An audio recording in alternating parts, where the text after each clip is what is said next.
handa. So nandito kami sa Hermit Siargao para umorder at kumain for our first night dinner here.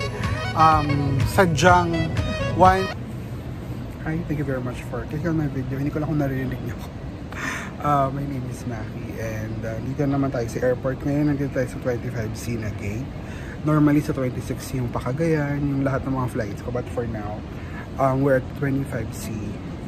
Kasi papunta tayo ng Siargao. So, dito ako sa Cebu after a week ng stay sa Cebu with family. 5 days sa family, tapos 2 days alone. I'm now flying to Siargao. Maulan, so hopefully walang aberya or whatever. Nag-over baggage syempre si Maki as usual. So I had to pay 1,000 para ma-check-in ko yung bagages. Ito na lang natira, itong malaking mabigat. Marami mga battery kasi yung mga for camera and all, tapos yung laptop ko. Because we'll be staying in Siargao for a week. And kailangan natin magtrabaho at kumain kahit sa Siargao tayo. So hopefully, dito lang yung ulan, hindi na umabot sa Siargao. But yeah, update ko kayo. I'll be flying via Sunlight Air. First time ko sa kanilang lumipad. So, let's see ko anong ganap. Update ko kayo later. And we expect to arrive in Siargao at 15 minutes past the hour of 9 in the morning. Magandang umaga po sa inyong lahat. Ito ang lipad ng Sunlight Air patungong Siargao. Ang ating lipad ay pinungunahan ni Kapitan Daniel kasama si Gunong Official Radyo. Ang oras ng pagdating sa ating Siargao ay 50 minuto makalipas ang 1:00 ng umaga.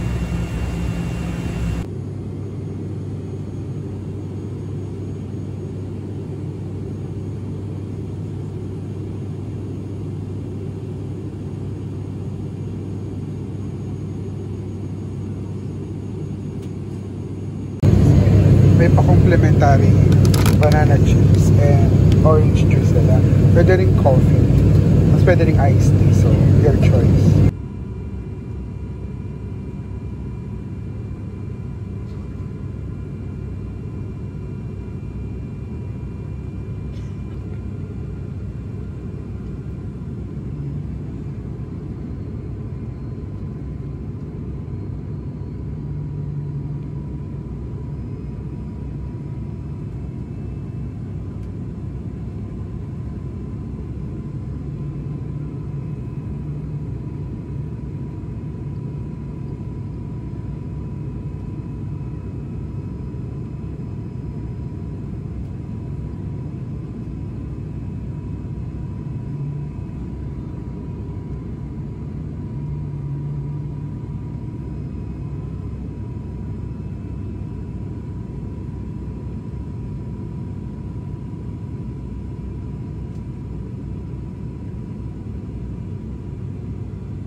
Sabi ka lang.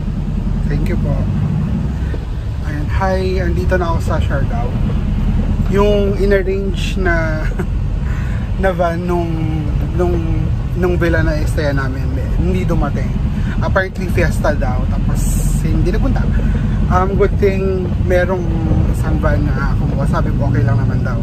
Tapos ito yung name niya, wait. Ayan, so ito kay Mr. Alvin Quintas, ito yung number. Check nyo na lang. So he offers van for hire for land tour, pick up, and drop off sa airport and stuff. So si Kuya yan. Gaano po katagal Kuya papunta ng Blauset? 40 minutes, sir. 40 minutes. So ayun, so medyo malayo-layo pala siya. But yeah, si Kuya, very nice na tumulong sa atin. Tumawag na ako sa Blauset, nag-expect na sila. It's just that nag-expect na sila, kaya lang talaga hindi lang ako sinundo nag-arrange. Nag-intay pa ako ng few minutes, pero okay. Good thing though is that sobrang init sa Siargao right now, so I hope na magtuloy-tuloy siya, kasi diba sa Cebu, out of the 5 days parang isang araw lang kami na hindi inulan. But yeah, hopefully everything goes well. I have not heard from yung mga kasama ko dito sa Siargao, so I don't really know what's going on, pero siguro magkita-kita na lang kami dun sa tila. But yeah, update ko kayo kung anong ganap. Hi, nandito na ako. After ng sobrang tagal at traffic, I just got in sa Blauset 2. Pero 2 PM pa daw yung check-in. So, tour ko muna kayo how it looks and stuff. Yeah. Ayan. So, sa General Luna to, it's called Blauset 2. I'll link their Airbnb and Facebook. Tapos you check-in kay ate. And then pwedeng mag-drop off ng mga gamit doon kapag maaga pa. Tapos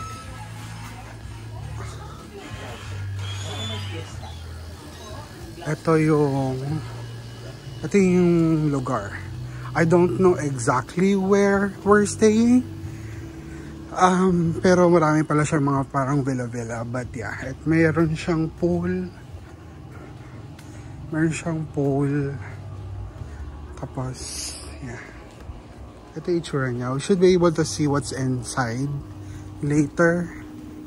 Because, again, I don't know exactly where we're staying, but this is the place. I'll be able to show you around more kapag naka-check-in na kami. Kasi hindi pa daw pwede. If we wanted to check in before yung 2 PM, meron daw 100 peso na additional charge. So, nope. Nagtitipid tayo. But yeah, ito siya. Tapos meron din silang rental ng yan, surfboard tapos motor. But we should get more information about that later on. Hi, update lang. Fiesta dito. Wala kaming makainan. Ay, pati yung ano magbabayaran din. Ayan. Kay Teya. Fiesta. Ngayon, wala ka. Most na mga restaurants are closed. So, naki-fiesta kami. So, yan. So, naki-fiesta kami sa kanila. Sila po yung pinagpiestahan namin. Makakapal po yung mukha namin. Salamat po! Thank you. Thank you po. Kain. Kain tayo. Dito na lang naki-fiesta kami. Here are my friends. Si Mama and si Teya. Hi, Tay. Wait, idadagdag ko to sa vlog ha. Hindi to joke ha. Okay lang yan, pare-parehas.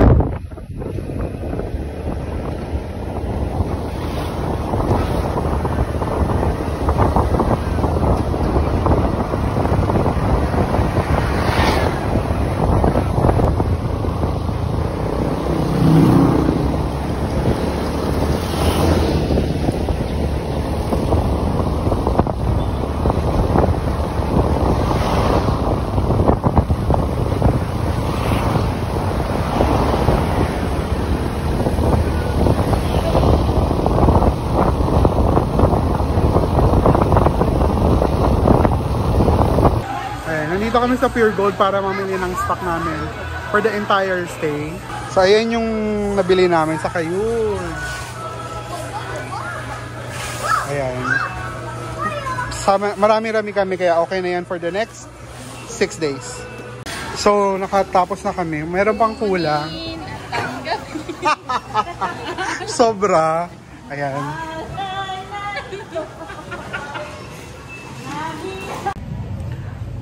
Hello, quick update. Magpapa-feeling kami. Nandito kami sa Kermit, Siargao. Sorry, nag-vlog.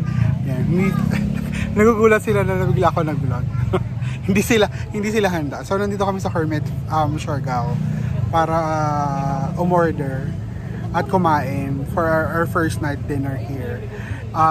Sadyang 1 to 2 hours yung wait time. Okay lang kasi medyo pagod na kami. So, andito lang kami sa waiting area for the food. So, hopefully masarap yung pagkain kasi I know this is trending or something, but yeah. Yung itsura nung pool area nila. Tapos pwede ka rin magstay doon. Tapos yun yung restaurant and all. So, dito na kami sa loob. Antok na kami parehas. Lahat. Tapos mga 20 years pa daw yung order. Tapos times 10 siya. So let's hope na hindi lang siya overpriced. Hindi rin siya masarap. Tignan lang natin.